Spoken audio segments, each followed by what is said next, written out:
Floods, fires, tornadoes, volcanoes, tidal waves, meteorites. When these kinds of natural phenomena occur, they can be cataclysmic, major events bringing with them staggering loss of human life, tragic environmental devastation, destruction, and hardship. It's part of being human to be aware of the dangers that are around us all the time.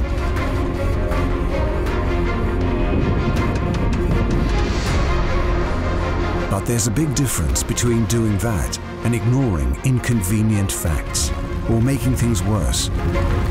After all, life on planet Earth is a fragile enough proposition as it is.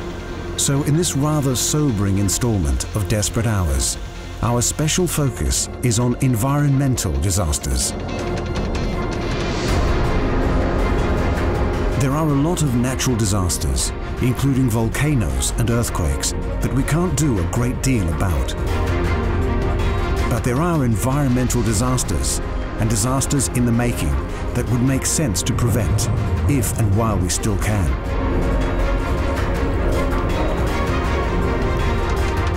Let's take the long view for a moment, the view from outer space.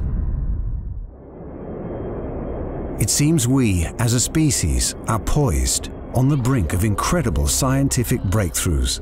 This has coincided with climate change, some of it undeniably man-made. The Earth seems to be heading for some kind of tipping point.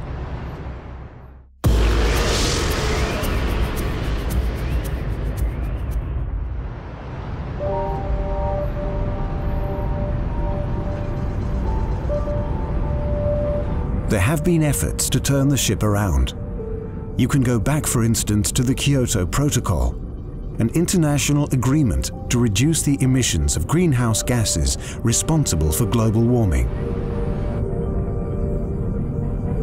In 1997, when the Kyoto Protocol was signed in Japan, the dramatic effects of climate change were already becoming visible in places. The Marshall Islands, for example.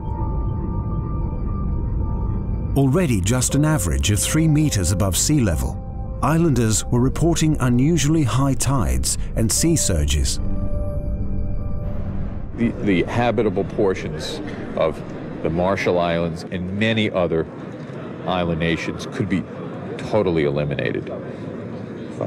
Sea level rise actually has the potential to completely wipe out certain societies.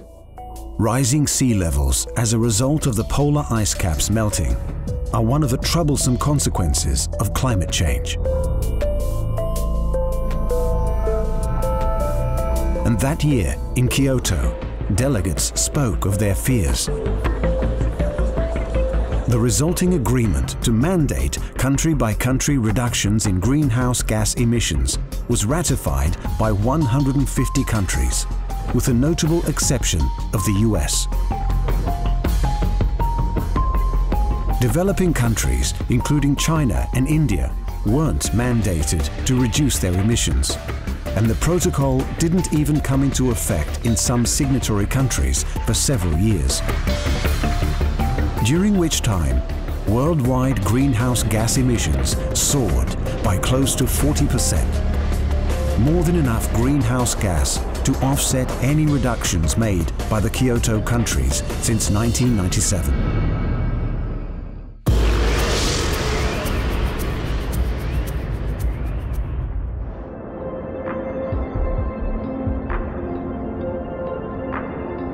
For all its limitations and failures, the Kyoto Protocol was arguably a step in the right direction. Any start is a good start if it is followed through. Just look at the pollution all around us, especially in urban areas, the sheer waste that is part of 21st century life. So before we even get into topics like Amazon deforestation or the South Pacific garbage patch, let's take a hard-eyed look into our own backyards.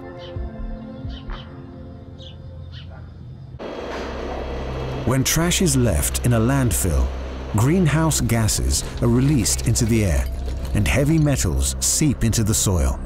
It's one of the worst things we can do to the environment. It is hardly surprising to learn that in the so-called developing countries, or regions where the infrastructure has been weakened by war and crises, that clean and efficient waste disposal has not been that high on the list of priorities. These scenes of squalor and chaos are from the streets of Beirut in Lebanon. In 2015, mountains of waste like these had become a common sight on Beirut streets. It happened after the city's main landfill was closed and the city's management system was in a state of chaos. يجب أيضاً إعادة تأهيل المكبات العشوائية المنتشرة في مختلف المناطق اللبنانية والتي يفوق عددها 760 ومع الأسف برمي النفايات في كل مكان في الأسابيع الماضية ربما ارتفع هذا العدد إلى ما يزيد عن. But we shouldn't sneer, because waste recycling in first world countries often leaves a lot to be desired as well. There are some places, however, where they're trying to make an effort. These days, Sweden is one of few countries which not only incinerate and recycle their own waste, but they actually import household refuse from around Europe and dispose of that too. In 2011, they incinerated around 800,000 tons of trash in Sweden, most of it imported. Only a tiny percent of the country's own garbage is now left in landfills. This has been made possible because of waste-to-energy incinerator plants.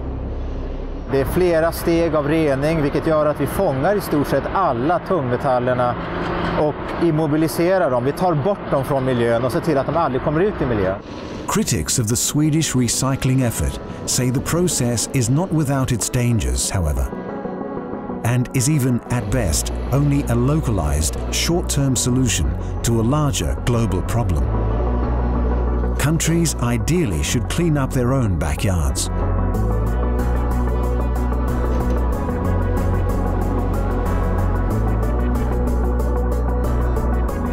When it comes to polluting the oceans, where do we begin? The Great Pacific Garbage Patch, also known as the Pacific Trash Vortex. It's a vast gyre of plastic garbage floating in the seas of the North Pacific Ocean. Are you declaring an emergency, sir? Watch all episodes of Ice Pilots. Watch on mobile devices or the big screen. All for free. No subscription required. Download Veely now. Because it is comprised of untold amounts of debris floating just under the water's surface, its size is hard to estimate. But it's said to cover as much space on a map as the state of Texas. The very existence of the Pacific Trash Vortex is a shameful, hideous blot on the face of our planet. Of course, it did not accumulate overnight, but until recently, nobody seemed to be putting forward any solutions to tidy it up.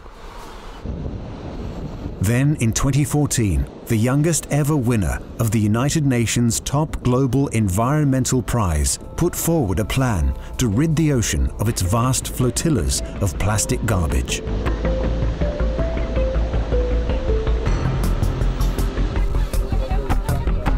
That young scientist was 22-year-old Dutch entrepreneur Boyan Slat, and his plan is to use natural ocean currents and winds to send the plastic along floating barriers into a central recycling point. We will never be able to clean up every last kilo of plastic, but we're really focusing on the areas where the plastic is most concentrated. And what we've now been able to show that with a single system, in 10 years' time, almost half the Great Pacific Garbage Patch can be cleaned up. The first cleanup device is expected to be deployed in Japanese waters by 2016.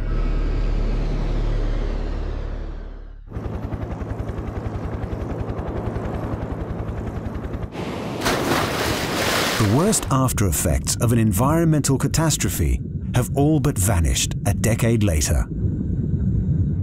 Take the BP oil spill of 2010.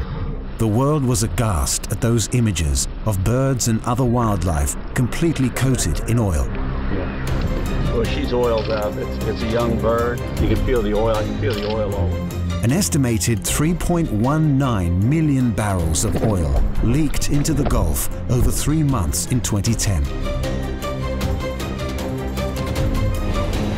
But just 5 years after the BP oil spill, things for the most part seem to have returned to normal along the Gulf of Mexico. You'll see that the mangroves here are fairly healthy. You didn't see a lot of dead standing mangrove, not a lot of brown, gray. The worst might have been over after a decade, but oil spills are obviously not good for the environment and still happen far too often.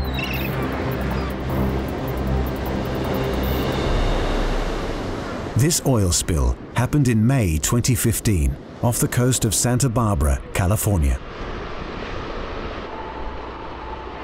It was estimated that around 500 barrels of oil were pumped into the ocean, quite minimal when you think of the BP oil spill.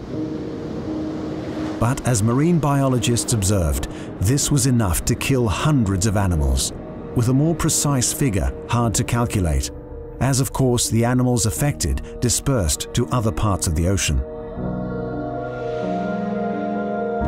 As well as all the other human activity that impacts the environment, these kinds of accidents just ratchet up the toll on our fragile planet.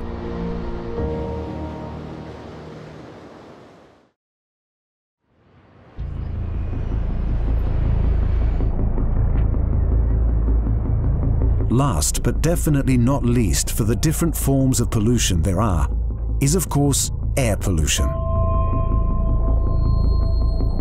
These days, if you live in any reasonable sized city, it is something you can hardly fail to notice.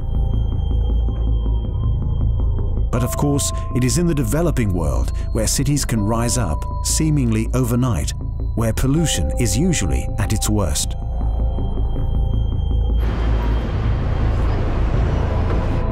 The Chinese city of Beijing held the top spot as the world's most polluted capital city. That was until recently, when the Indian capital of Delhi took over. This, of course, is a dubious distinction to hold. But the problems of smog and exhaust fumes are hardly limited to China or India. In recent years, Paris, the so-called City of Light, has looked a lot more foggy than it really should. Un refroidissement nocturne, le sol est très froid, l'atmosphère est chaude. On bloque par un système de couvercle l'ensemble de la pollution est piégée au niveau du sol et du coup les concentrations augmentent. To combat the fumes, the city has more than once clamped down on driving and parking permits.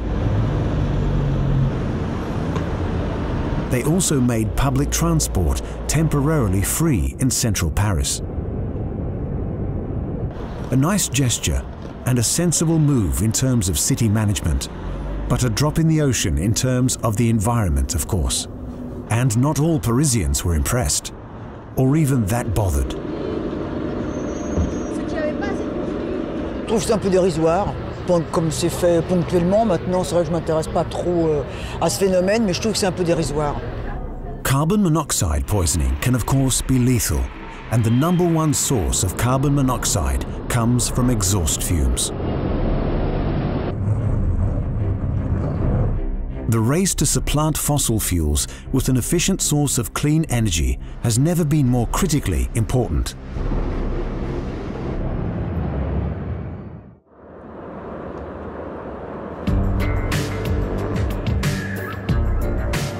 Speaking of a race against time, trees and other vegetation in the world's forests soak up heat-trapping carbon dioxide as they grow, helping to cool the planet.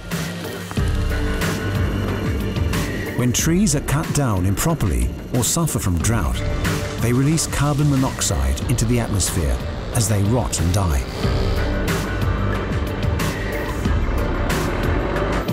There was a widespread drought in the Amazon rainforest in 2010 that was even worse than the dry spell of 2005.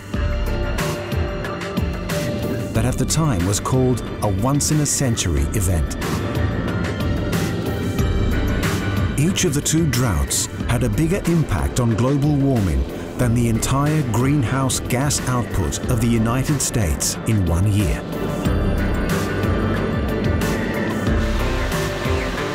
Right now, the Amazon, the world's largest rainforest, is a bit like an enormous sponge that absorbs carbon emissions and helps cool the planet. Even now, although they are being cleared at an alarming rate, the rainforests of the Amazon still act as the lungs of the planet.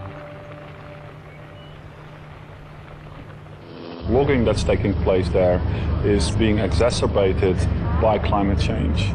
So what we're seeing is this vicious cycle being reinforced of illegal logging, changing weather patterns, rising temperatures, and as a result the Amazon is drying, which is releasing more carbon emissions into the atmosphere. And we really need to put a stop to that. If we don't stop that, we could actually dangerously tilt the climate system. The Amazon desperately needs to be protected, and this is an issue for the entire world.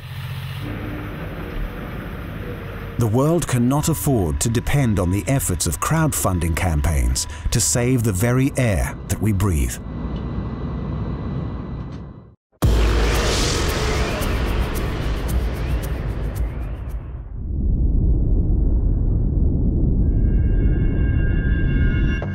The ozone is a stratospheric layer that protects us by absorbing most of the ultraviolet radiation reaching the Earth from the Sun. The ozone is being destroyed by certain manufactured chemicals containing either carbon, chlorine, or fluorine. These are the notorious CFCs used in the manufacture of aerosol sprays, solvents, and refrigerants.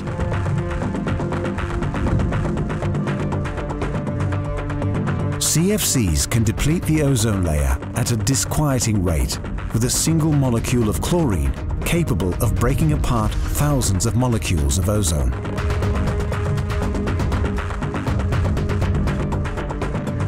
These chemicals have a long lifetime in the atmosphere, meaning most of the CFCs released in the last 80 years are still making their way to the stratosphere, where they will add further to the destruction of the ozone.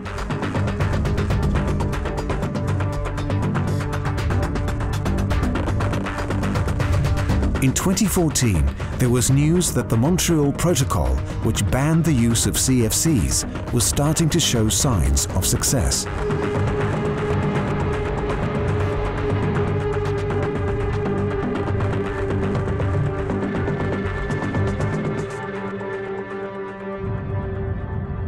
We must hope they are right, but meanwhile, make no mistake, mankind has a long way to go if we're going to turn back the tide of climate change and clean up some of the mess created by our presence.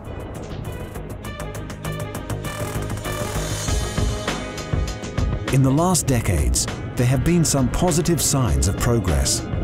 but it does seem to be a case of 2 steps backwards for every step forward.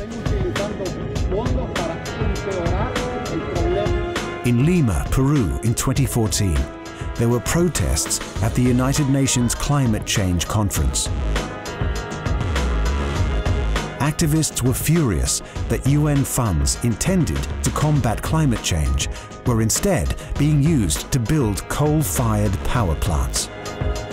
If you had the choice to invest either in more efficient coal-fired power plants or renewable energy, knowing that by mid-century you have to bring down the CO2 emissions to 0, there's only one answer. You should invest into renewable energies, which will bring also employment into your country, in the countryside, and not only centralized to a few companies. One of the biggest challenges for legislators worldwide is to divide responsibility for climate change between first world Western countries and emerging economies such as China and India. 有越来越多的经费，越来越多的科学家，甚至越来越多的公众关心空气污染问题，研究空气污染问题，能够找到更好的理解空气污染带来的各种成本，包括健康成本，也包括别的方面的成本，而且更重要的是找到最有效的、最节省的、最能被大家接受的、最能形成社会共识的改进空气质量的方法、政策，这是我最希望。It's not difficult to understand why Peruvians would be particularly environmentally conscious. For one thing, Peru's glaciers have lost more than 1/5 of their mass in the last 30 years. Bad news for the 30 million people who live along the country's Pacific coastal desert and depend on the glaciers for survival.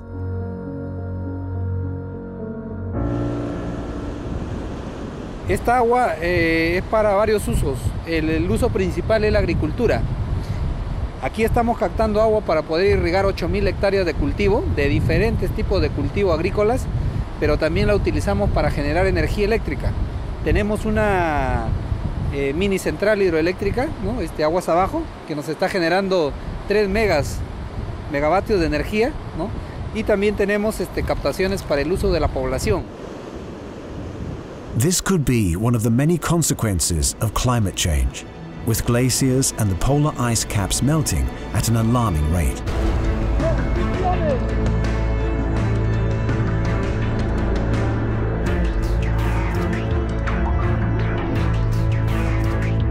Nowhere is this more apparent than the Antarctic Peninsula, which has seen an increase in temperatures of more than 3 degrees in the last half-century.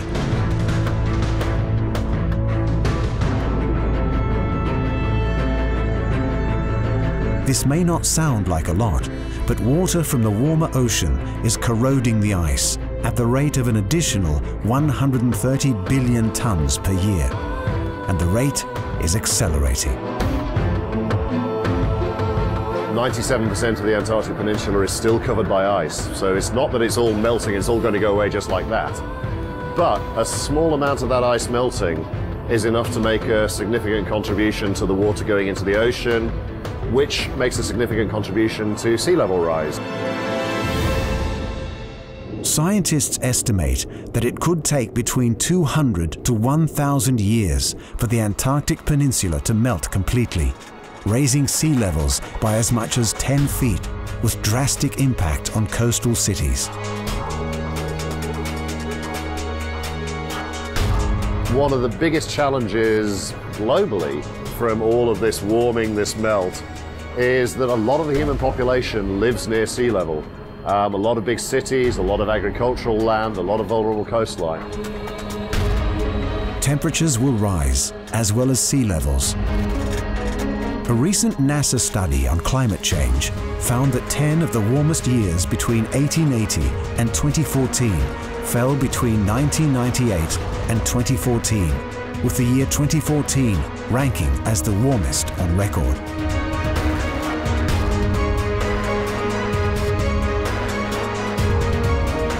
Meanwhile, the region around the North Pole is said to be heating up faster than anywhere else on Earth.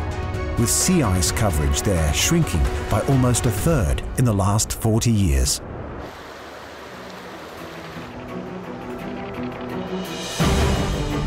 Furthermore, researchers warn new threats to climate stability are about to be unleashed in the Arctic.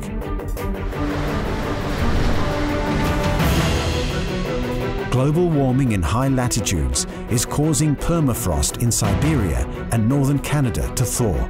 This will release plumes of methane, a powerful greenhouse gas, into the atmosphere.